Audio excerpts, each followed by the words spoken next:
You will be a part of my intro today. Please do not ask questions of why you are here.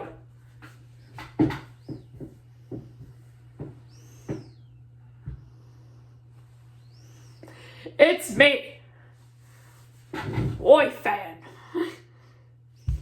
How did you guys enjoy my intro? Should I make more weird intros if I'm reacting to a Skylander video with a Skylander?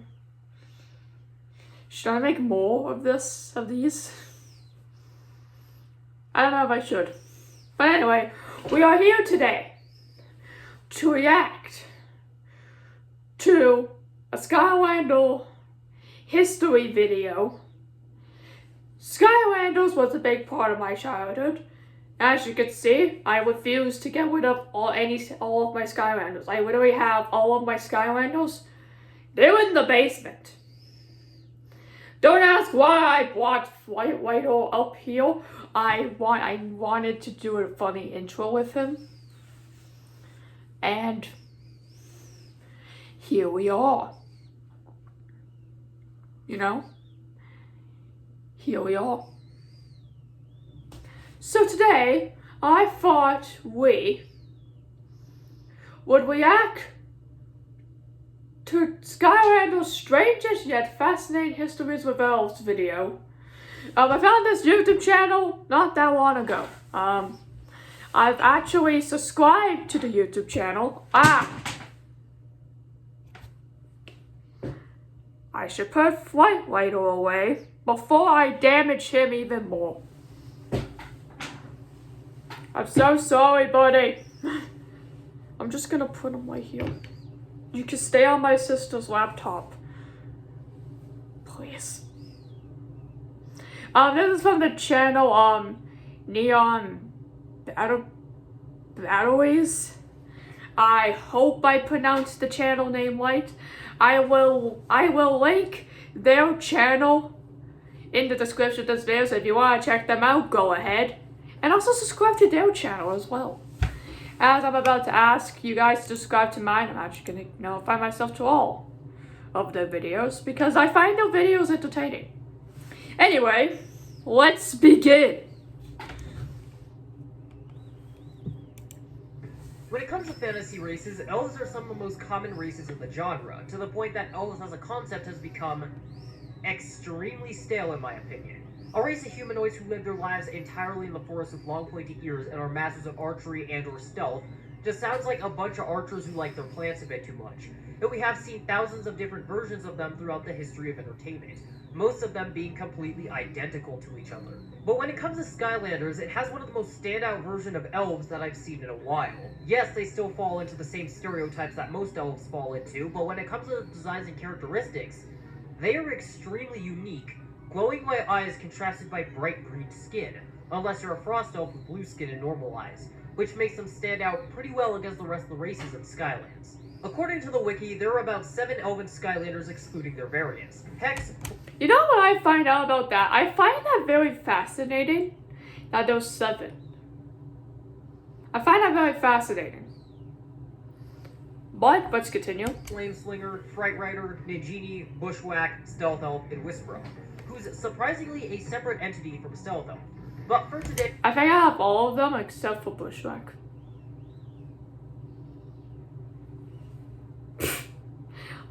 I probably will never get Bushwhack, but just pointing it out. Today we're going to talk about half of them, while the other half are going to be a part 2 video sometime in the future. So with all of that settled, let's get cracking and jump straight into this. An ad.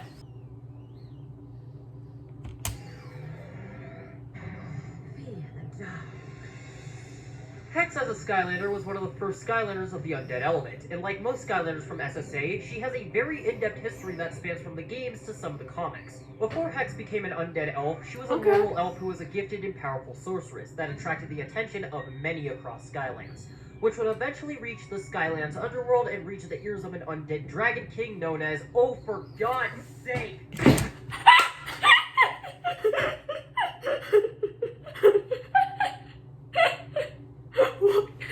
know why I laughed at that point in particular, but it was funny. Let's just continue. Fine, I'll make the Spiral and Cinder video. You can stop pestering me now.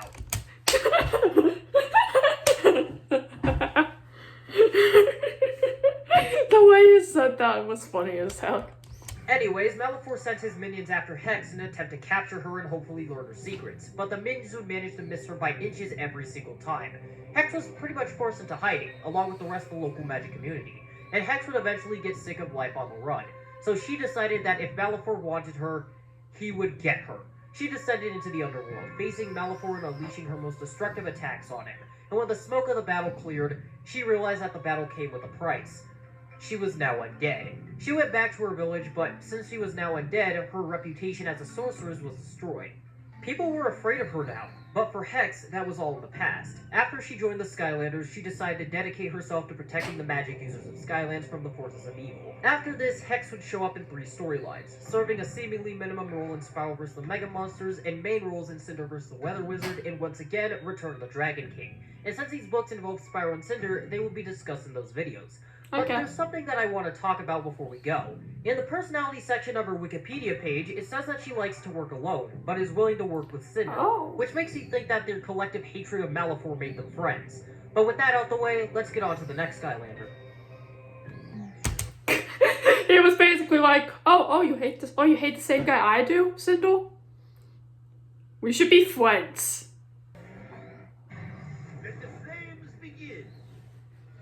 Now, when it comes to Skylanders from the core roster, I believe that a few of them should have become senseis of some sort and imaginators. They all have some form of experience with fighting evil.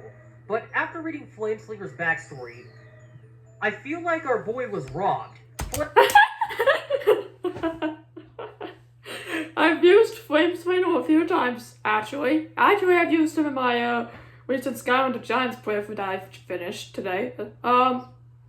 He's pretty fun, actually. So hearing that he's like, I feel like he's been robbed.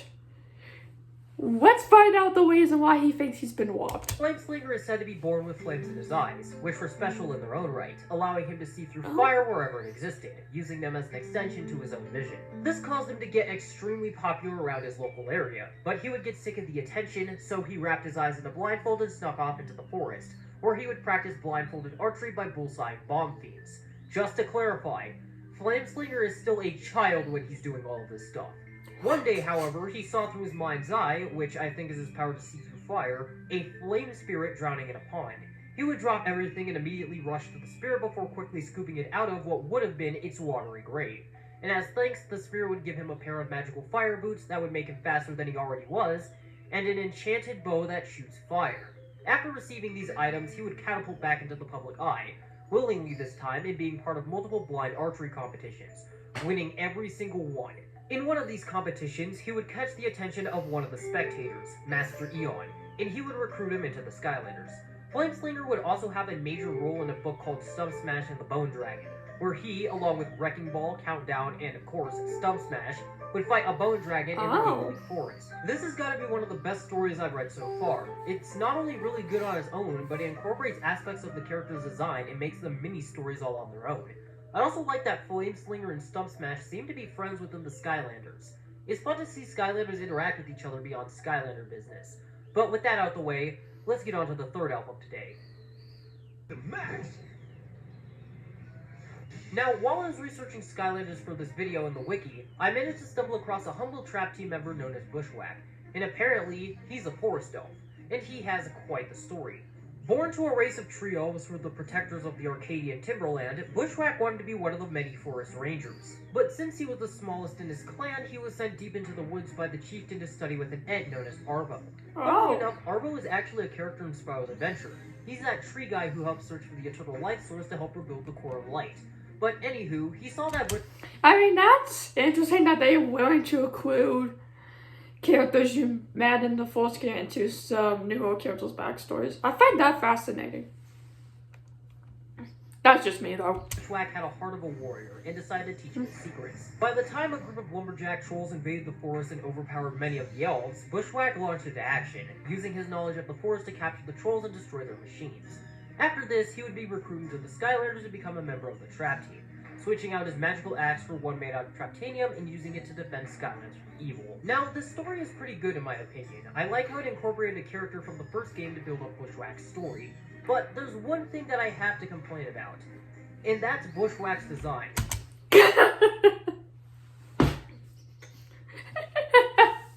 Isn't that bad? All in all, I genuinely like his design. The axe is completely fine, his armor and color palette look really good, but the only problems I really have with it are the long antlers on the sides of his helmet, and the fact that he doesn't have any shoes. Let's be serious, lore-wise and design-wise, these don't make any sense. If he's a forest elf who lives in the forest, why doesn't he wear anything that will cover and protect his feet? And ignoring all of that, his feet are one of the most cursed things I've ever stumbled upon. I know most Skylanders have 4 fingers, but why did he have to have 4 toes? Combine that with his skin tone, making it look like that it's infected with something, it just makes me not want to look at the lower half of his body. But with that out the way, let's get on to the last Skylander of today.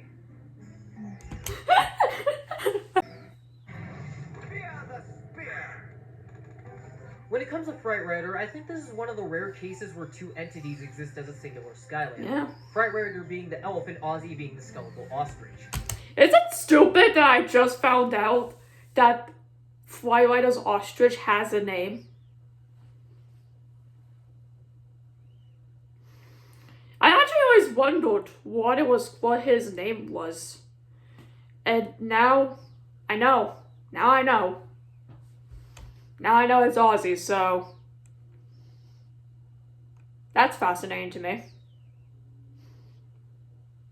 Let's continue. But with that out the way, let's get on to their history with each other.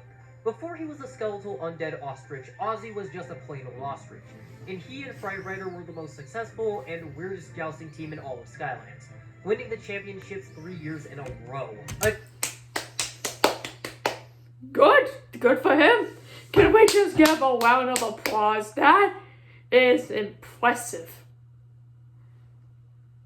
To me, anyway. A jealous competitor who always came in second then decided to put a curse on Fright Rider, banishing him to the undead Shadow Realm. Even though Ozzy was terrified of literally everything, he wasn't going to abandon his friend. So he decided to gulp down a bag of Skella Oats and willingly turn himself into a living skeleton, which allowed him to journey to the land of the undead on a rescue mission. Once he freed his homie, the pair decided to use their combined skills to protect others, which immediately caught Eon's attention and he quickly signed them up as Skylanders.